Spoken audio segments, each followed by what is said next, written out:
Alright, there's the Utopia. Utopia! Alright. Jace! Really, though, I feel like he's just been spending the Abrupt Decay on the first thing he sees, so I'm just going to go Jace, and then Teague. The hope is he spends the Abrupt Decay on the Jace, because it's the first thing he saw, and this guy just spends his Abrupt Decay on the first thing he sees. There's a Boseiju. Okay. Search for tomorrow, search for tomorrow. Do you have double search for tomorrow? Are you kidding me? No, just one. Okay. Let's loot with Jace first. Okay, drew a third land. That's good. We're not ready for this retreat. You could pitch the Serum. We have Snapcasters to flash it back. Again, I don't know how much I really want to Teague just yet. Maybe I just want to Snapcast the Serum. Seems like a roundabout way of Seruming, but I'm okay with it. Probably bottom. It's a little bit of a roundabout way of doing it, I suppose. I don't regret the play, though. I think it's alright. Next turn, we could have Teague with Remand or Negate backup. Again, he just hasn't spent that Abrupt Decay that I just feel is just in that hand. There's a Finks, sure.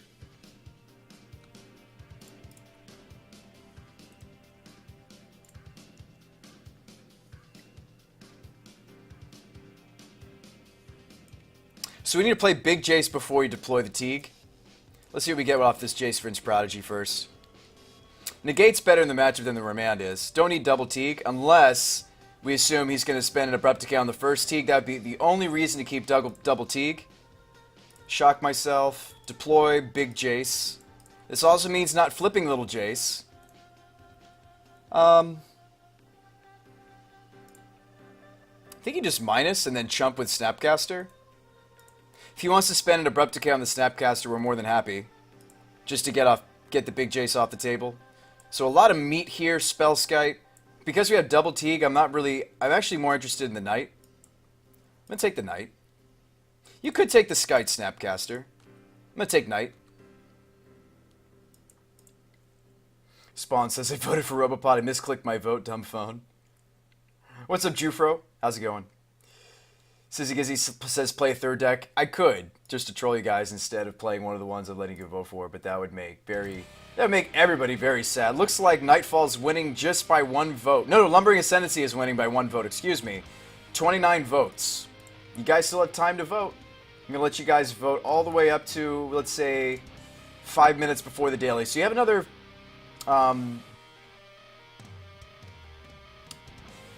you've got about 18 minutes to vote. Rosen says, close the poll. Now, I'll close it when we're closer to the daily. Ascendancy never wins. Oh, I'm good, Jufro. Thanks for asking, friend. It's good to see you, man. It's been a little while. See if he wants to spend that Abrupt Decay. Garrick, okay.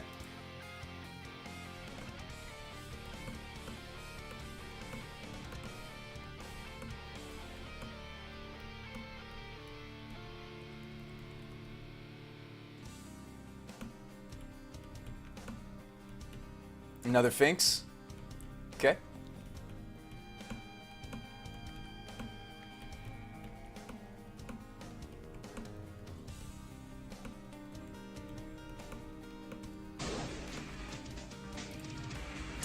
Zonolix! Thanks for the follow. Welcome to the Abrams special. How's it going, man? Welcome to the team. Welcome to the show! To the show! Welcome! Alright. This is looking bad for us, though. And I'm telling you guys, the Abrupt Decay matchups are not easy for our deck. Again, my argument is, if this deck was to go up against any of the Eldrazi, whether it's Tron or just Black-White Eldrazi, this guy would be in for a rough time. But, I'm not going to tell him that because that's rude. But, you guys, we all know that that's the truth. It's not an easy matchup. So, he already got out one of the cards that we wanted to stop with Teague. But it's still very tempting to play Teague. We're almost ready to flip this Jace. We can minus this Jace, flip this Jace. That's another play. Like, you can minus this Jace. Flip this Jace. Play Teague, hold up Negate. Obviously, negate's not going to stop an abrupt decay. Straw poll link, you got it, man. Right. Yeah, appreciate when you guys vote. There's your link. He wants to give me a ghost quarter, or he wants to give me a bunch of value. Do you take the ghost quarter? That's him saying, wow, I'm really scared of this ghost quarter. Guess he really likes his Passagio or his Overgrown? Overgrown plus Garrick is the combo. Guess I'll take the ghost quarter. So, oh, we should have drawn first. I just assume that this first Teague is going to die.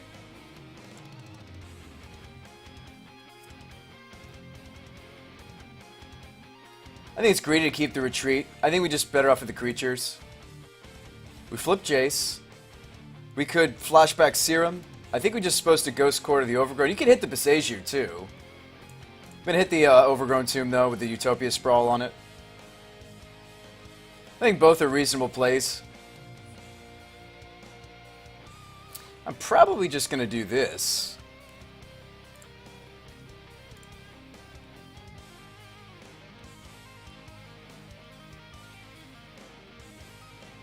The question is, do you want to even hold up the negate now that you blew up the... how much mana could he possibly have next turn? 1, 2, 3, 4, 5, 6 with Garrick. 1, 2, 3, 4, 5, 6, 7 with Garrick. But since we left the Passagio alone, we might as well just play Teague Goyf. Might as well just play Teague Goyf. Challenge him to have the Abrupt Decay. Which he probably does. I'm not saying he doesn't, but... Could also just play Goyf, hold negate. You don't have to play the Teague. I think the Teague is what we're hinging on, though. Let's play the Gaddock. Force him to have everything. In one turn. He's only on 3 cards. Doobie-doo.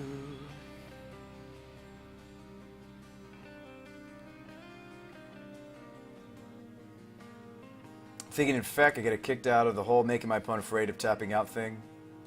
It's a fine deck to play, Zonix. You're going to play Martyr Proc. You're going to play it with Noyan? Or not Noyan, jeez. You're going to play it with... oh my goodness. I must be tired if I can't remember that variant that I like.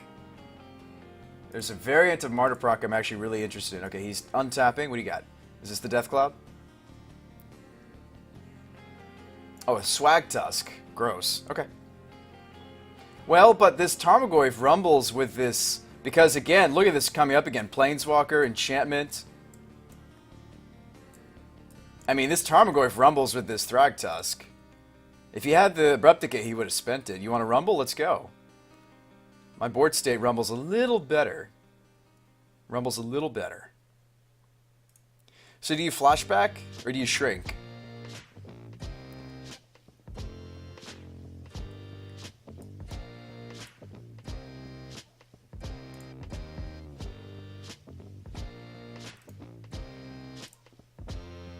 What's Visions?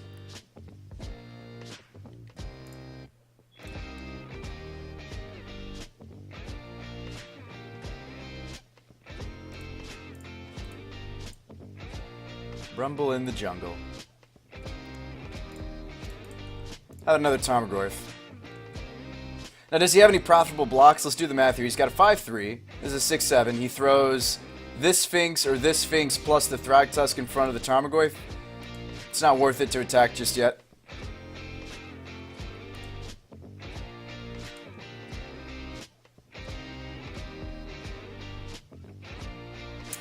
No, I'm talking about the red splash version. Thank you, Norin. Not Noyan. Norin. No, I think Norin's sweet. I think Norin's really cool, man.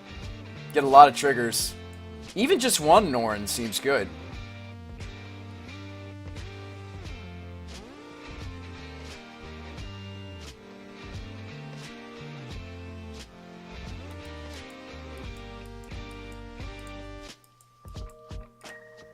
Curdy Cakes this pulse as a blowout here. He might have it. We also could have gone double knight. That's also a blowout.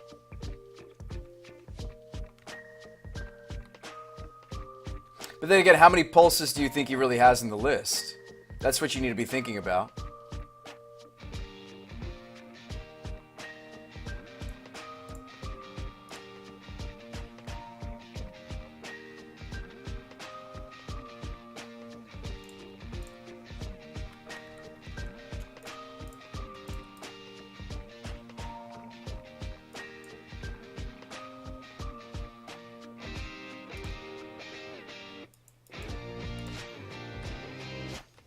Ah, the classic modern board state.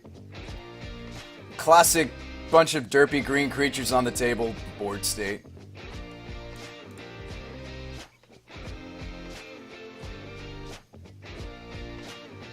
I'll see you, Overmaster.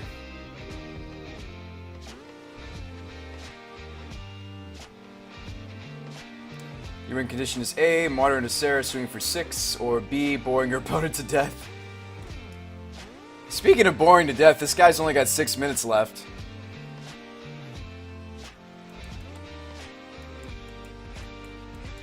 Mario Proc doesn't want Norn because it doesn't run Soul Sister or Soul Attendant. Okay.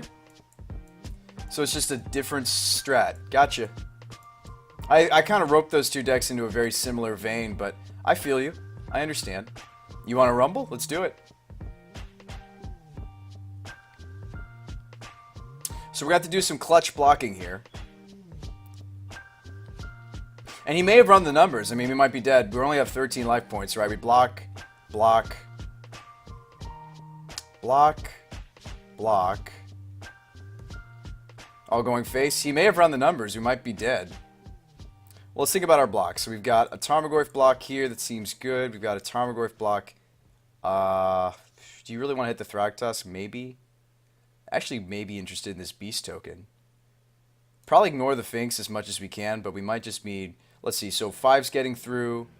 6, that's 12 plus 5. So if we block everything, like you could put the Teague and the Ooze in front of this. Or actually, what a better block would be put Teague and Ooze in front of this part of the Finks, and then grow the Ooze using Snapcaster Mage. But if we do that, then the Goyfs shrink and they lose their combat. So actually, hang on. A better block is this.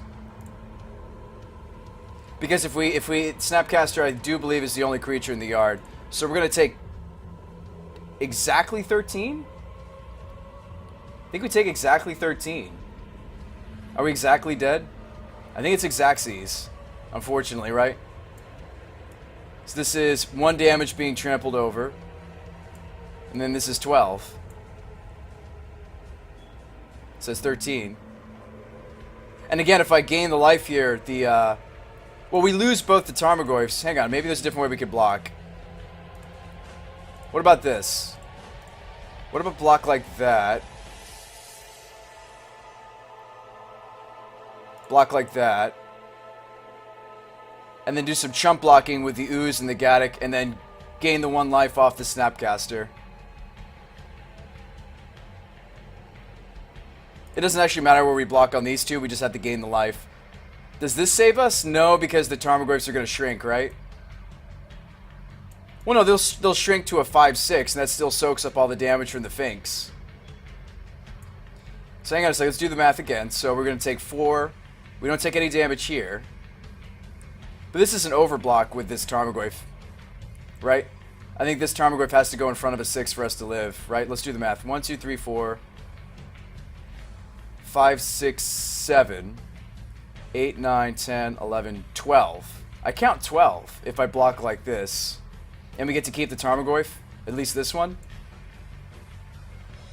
And then he loses half a Finks, keeps the Treetop, keeps the Thragtusk, keeps the Beast, and we just hope to get there next turn with a Knight. Don't use Skoos because it's the same amount of damage as life gained. Don't block with Ooze. Well, Sarkir, I just did the math though with the last block, Sarkir. Check it out. So check it out. So let's restart. So let's say you block. It's a complicated block state. Let's say we go back to the original block, which was Tarmogoyfs on the Beast and the Treetop.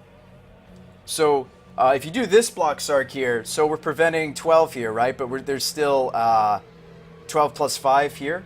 This is 17, so you block 4 of it. Well, 17 minus 4 is still 13. We have 13 life points.